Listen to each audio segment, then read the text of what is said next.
Kitoko. Alain Kitoko. Donc, il y a vous allez cyclisme. Vous allez cyclisme. Cyclisme à Wapi. Il y a Afrique, il y a Europe, il y a Asie, il y a Amérique, il y a Wapi. Vous avez la vision. Yeah, yeah, yeah, yeah. I'm finna show you how to hit the quad, hit the quad, hit the quad, hit the quad. I said get down low and swing your arm. I said ba course belé na Congo. On a gagné ba course belé na Congo, na Angola. Donc voilà, zone en vélo oyo. Puisque les Congolais sont bien vélo, soit un vélo bien. Vraiment, est-ce que le vélo, est-ce que c'est la qualité de vélo? Soit disant le vélo, est-ce qu'il faut un vélo de qualité? Voilà. Ouais, ça carbone, on retombe dans le sapiment. Vélo yango. Puis va commis bien Alain Kitoko, on a drapeau à RDC. Donc voilà, pas de doute. Kombo nanga yango yo. Donc ils ont vélo, ils ont la kombo nanga. Puis drapeau yamboka yango yo. Donc voilà, il n'y a pas photo dans le vélo basombi wana. Donc tolingi tocha ordre na fédération puisque le gouvernement a sala moi makambo na ye. Lelo bana wana ba komi ko voyager, mais tolingi que résultat ezala. Résultat exact, il y a un moni biso le lot telemi nazanga mogote ba mosengo bazali donc ancien coureur mususu bazali. C'est pour cela que ton nito cha ordre na discipline na fédération cyclisme congolaise de cyclisme. Bonjour, bon dia, boa tarde, bonsoir, boa noite. Ngai policière na bino boa vida fashion. Oyo bolingaka pe bosepelaka kotala ngai na bandako na bino. Donc nazali kopesa bambote na bana nyonso ya Facebook, na bana nyonso ya Europe, bana nyonso ya Asie, ya Japon, ya Angola, ya Congo RDC, partout na monde entier oyo bolandaka émission na bino identité. Lelo nakangeli bino ndena lobaka nazali policier boa vida fashion nakangaka ba pasteur te donc nakangaka mutu nyonso dole nakangeli bino mutu moko ako se identifier toyeba soki azanya pe amemeli biso nini na kati ya émission identité.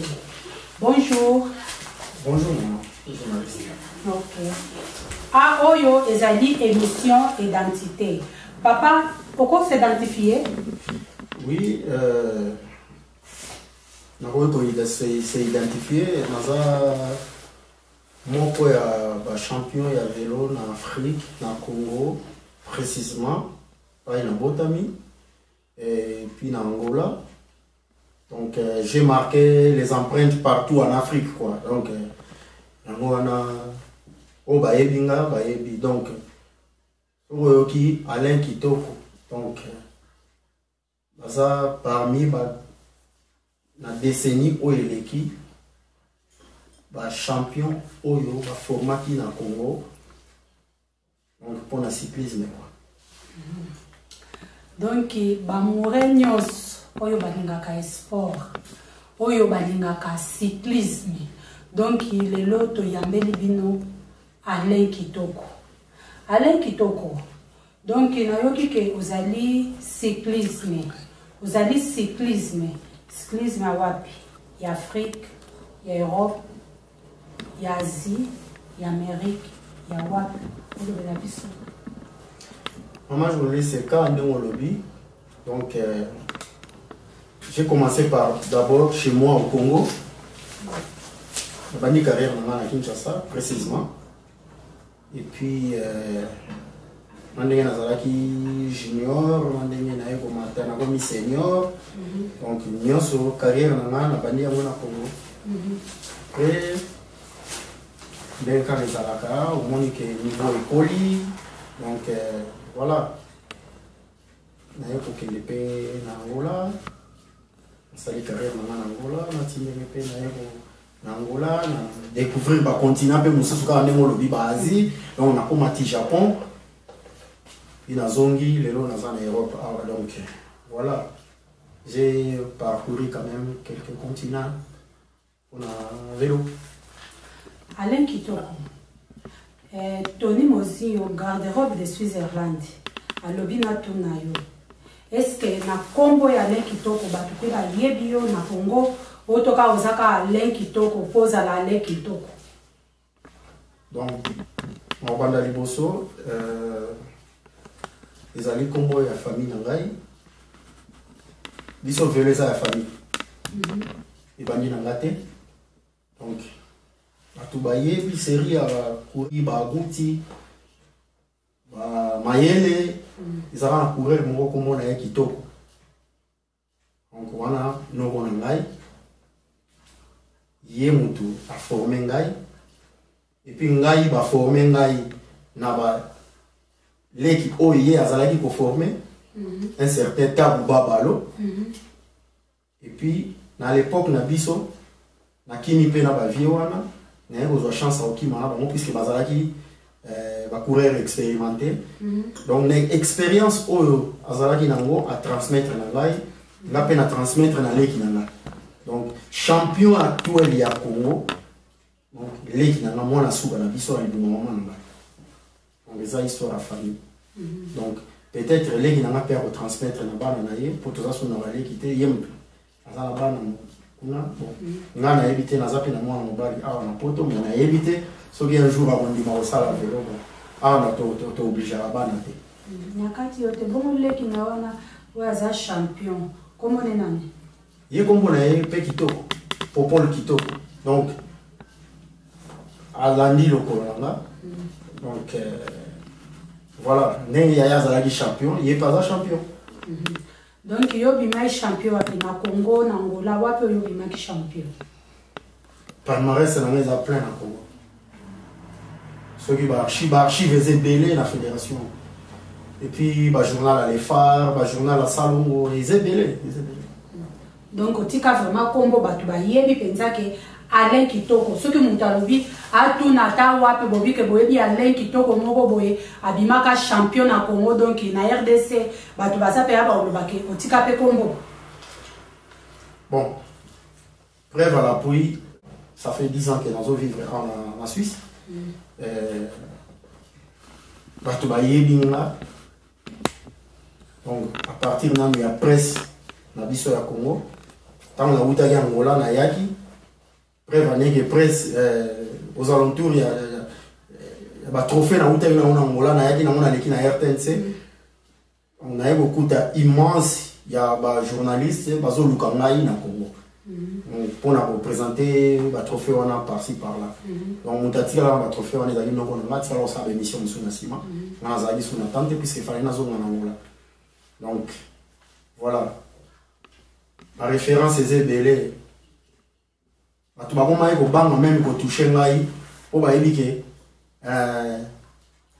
ba shege, ba lingaranga mingi. On a dit courir oyo na ba shege, so que na boulevard du 30 juin. Lobika tozo luka, ba obenga mingi na ba shege, papa ale. Donc même dans zone de Kinshasa ba obenga papa ale. Donc awo ba yebi ba yebi.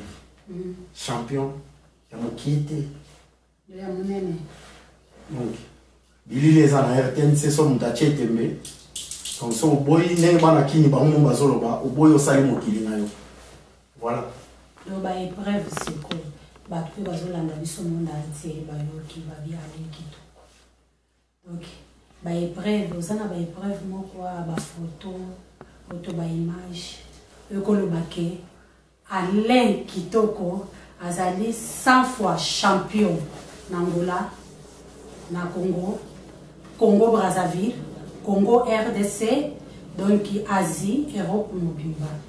Épreuve za wapi. Mukili alelo bako sa sauter, so kosi bakangi. Donc comme on a la so beti na internet. Au moins dans le journal Les Phares ezali. Journal d'Angola. Hein? Donc, na Angola, bon, na Angola, on dit, ils ont un parcours sportif. Donc, on a solo sa biographie. On a 8 ans, mais on a salé le livre. Ah, on a journaliste. Donc, biographie, on a donc, nous avons une émission, on a une identité, il faut s'identifier. Donc, comme on a, en Angola, ils ont Kitoko da Cruz. Donc, Kitoko da Cruz, on a, so petit peu dans le journal Angola. Donc, ma course à Minene, ma course à la banque Angola, Grand Prix BPC de Luanda, ma province ya Bawila. Les gens qui courir à Congo, ils ont d'aller 22 km. Donc, ils ont battu dans empreinte dans Ngomba. Moto a gagné par Angola, on a gagné la tour à Congo. Igor Silva, adversaire, a bien. Mais aza ndenge biso na lingala to ba mechola na Angola to benga ba mulata aza ko donc aza adversaire na pas démoraliser na fois finga na Zairens de mer pour aller bailler mutaganya ka yeza ngai so ba lobi na Zairens de mer dans Rosilika alors si na soki moyen ya maîtriser pour na gagner donc si a gagné course na Congo il s'y a lobby, n'a fait gagner dans beaucoup de royauté. Donc, ça a commis déjà un engagement de sous-sous et puis. Alain Kitoko.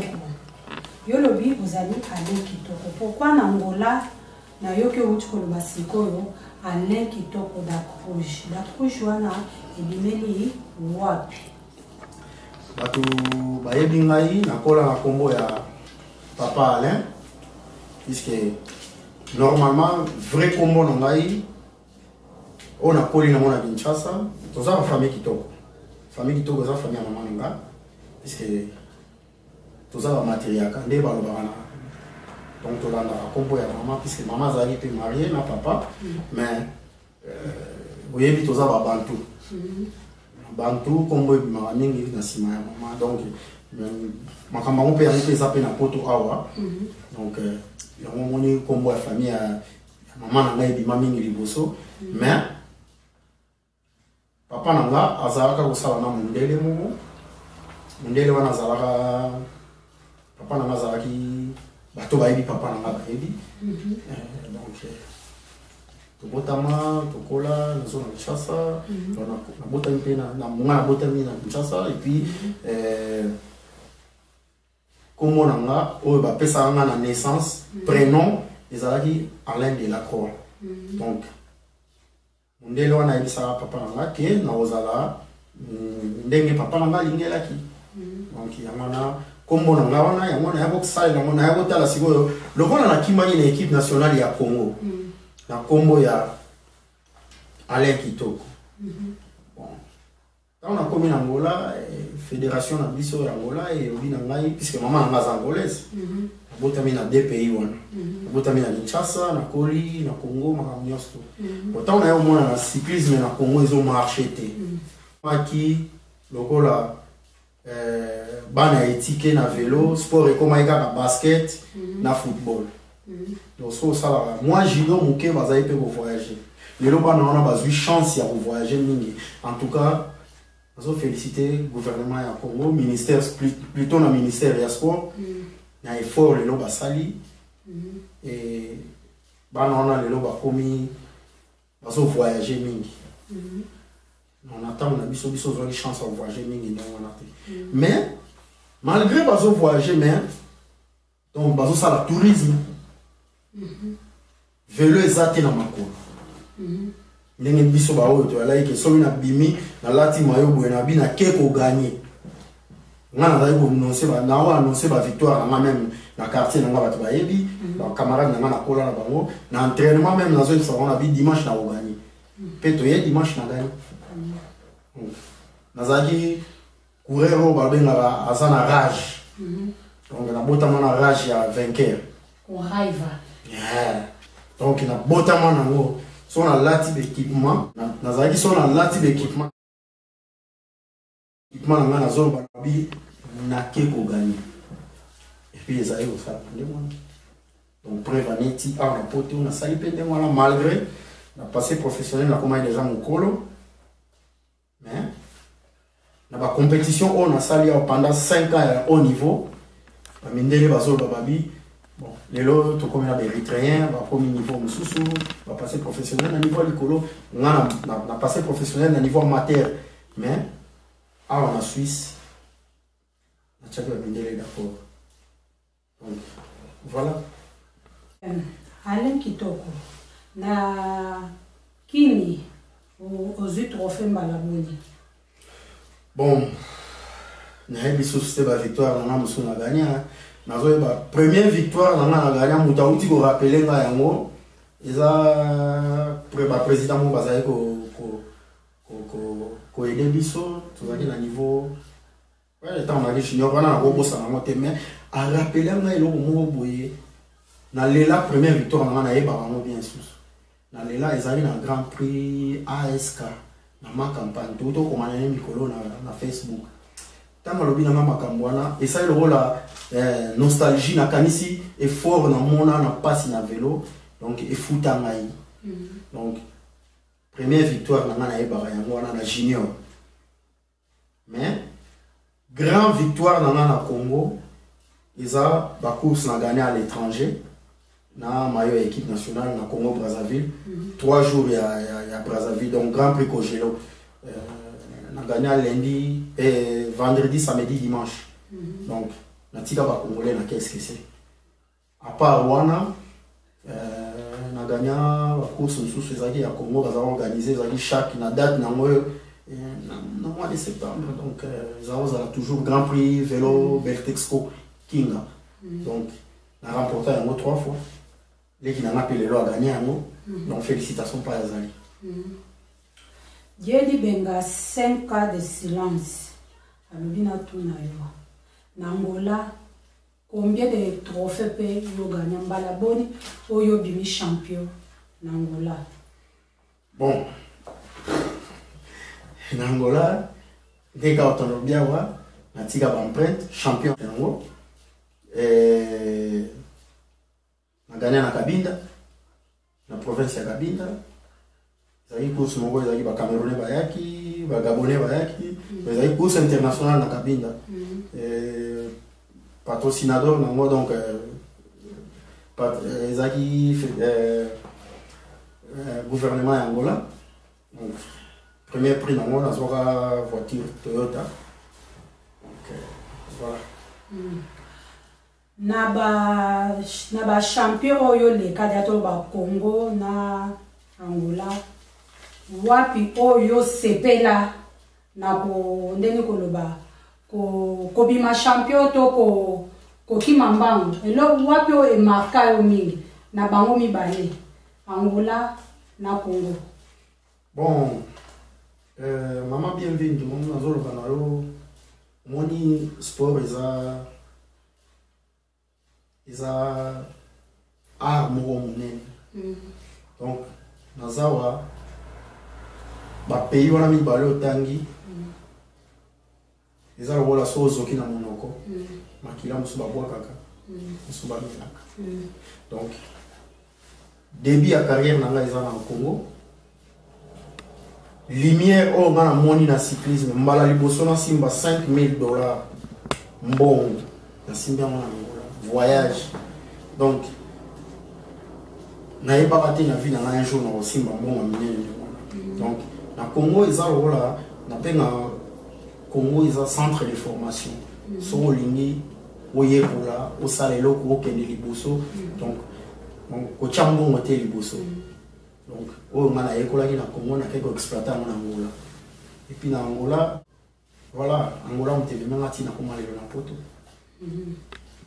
ba souvenir ni osana ngo ya bien comme ya mabe na sport et cyclisme ouais souvenir ya bien ya mabe d'abord faut na banana na mabe ya mabe eza na Congo un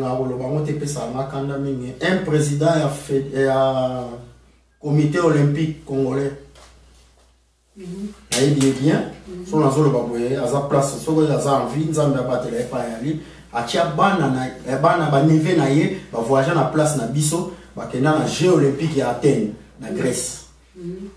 Vous préparez 4 ans. Ça les préparation 4 ans. Ali bazu batu batie na kombo na bino. Nazo risque ngai nazo kende Kinshasa matagi na vélo. Tala risque nazo pour la préparation au komi na suka na ngo bazu batie batu batie na place na bino. Donc rien à dire. Olobana nani au côté là nani au coup. Donc le long nazo loba le bana na bazu chance. Bazo voyager mais les résultats exacts. Souvenir à Malamu, na fédération Angola. Donc, na mata avion, na omi kolimbana ba voyage. Donc, na ke omona na ba mboko nga na kanalité na omona na vie na nga, na moni ba Japon. Donc voilà, un sportif c'est comme un oiseau à liberté.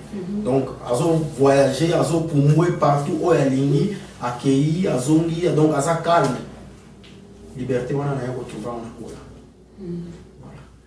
Après, donc André Mavinga à Paris, après Angola, on continue Nango, tisi ko na Suisse, auto otika. Oui, on continue qui prévenait que avant d'aller en Suisse, pour Bangolais batika mais ça facilité. La tour à Burkina Faso, on a la première angolais, donc Angola pour tout parce qu'Angola voyage à trop. Première coureur pour Routina Congo, a aussi la tour à Burkina Faso. Donc ils ont la tour de France et Afrique. Donc ils ont un grand tour indiscutable en Afrique. So ça le tour on a en Afrique, même à Mindele on a poto. So ba ebi ko sali yango ba respecter tout fort. Ils ont le rôle là.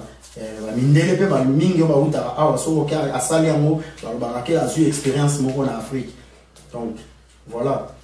Ngai na équipe nationale ya Angola pour ba molé batika mais ça va faciliter puisque na comment le la motu ya train hein. Donc tous na capitaine na biso mais nga na la deuxième capitaine parce que bazaro ben on a toujours étranger. Bon, je m'en fous. Na comment le rôle la deuxième capitaine de l'équipe nationale wana. Na sala exploit mon boye ya mon qui me manga le na na photo. Donc ba quoi il n'est pas c'est ça ma ta quoi mais na quoi ya te un grand champion.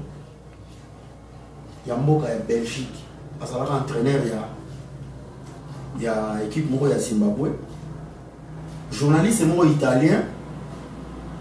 Akanga photo ya ebandeli batu ndenge bazo ko ya na ndenge ngape fale na ko ya te. Mais na sauté batu. Aleki.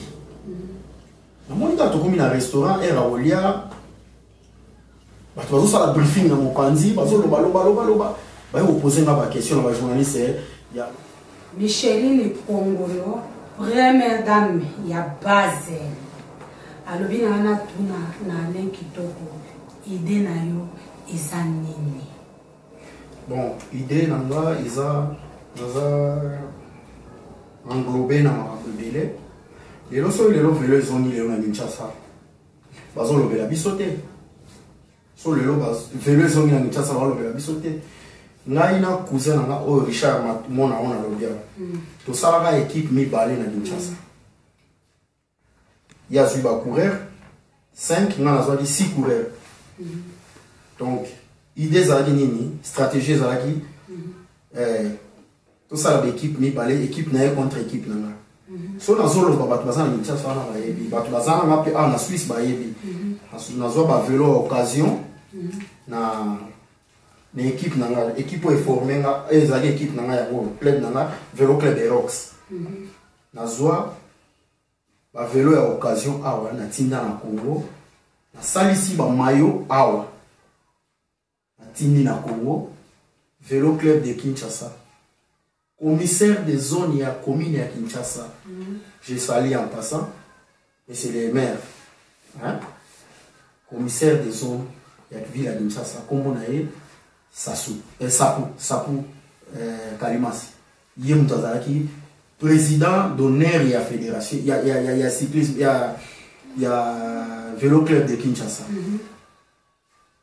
soki lelo vélo zongi na Kinshasa Richard Matumo na salaka club na ye comme on a mozaki vélo club la Suisse donc rivalité wana to tchaki et pesi makele le petit président de la République a vraiment la meilleure soirée et au moins lelo vélo alors souci na mezani ma yele on a na poto pa on va former na balaxinga ndenge ni courir à s'entraîner ndenge ni courir à zora répondre ni courir à ça donc na ma yele on a na souci na ngai na ki ne comme entraîneur ya équipe nationale donc souci nga na sana moya mwana ma yele on a awa na ki ne relaxa na bana ona lobi pe ba lobela ngai te ba lobela ba donc oyo biso to zwa kité et comme abonné na ba donc ya mo moni na sala ki équipe wana lelo ba courir wana soki baza wana ba yebi so na kosi fédération za témoin na filaka équipe na ngai comment le vélo club de Kinshasa alors souci wana ya mona za na toujours